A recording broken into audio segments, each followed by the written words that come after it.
बच्चे बिगड़ते क्यों हैं?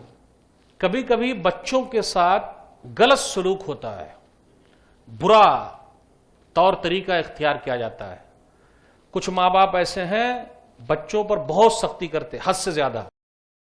मैं एक जगह रास्ते में सफर कर रहा था ट्रेन पे, एक ही बच्चा है छोटा सा, मियां बीवी दोनों परेशान, इतने परेशान को हिसाब ही नहीं।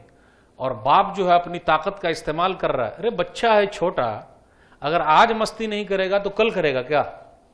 तब जवान होकर मस्ती करेगा। उसने तो मस्ती करनी है ही।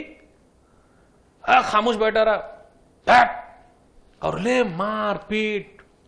फिर कुछ देर रोया, मम्मी, अम्मी ही पीट रही हैं, मार रही हैं, लेकिन फिर अम्मी ही का नाम लेता है।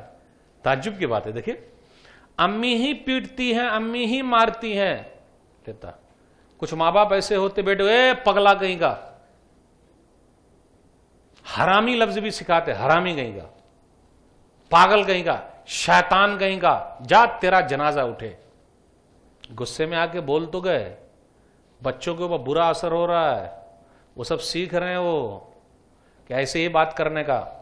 फिर वो भी किसी से बात करेगा, ए पागल कहीं का, ए हरामी कहीं का, ए जा तेरा जनाजा उठे। बच्चे बड़े नक्काल होते।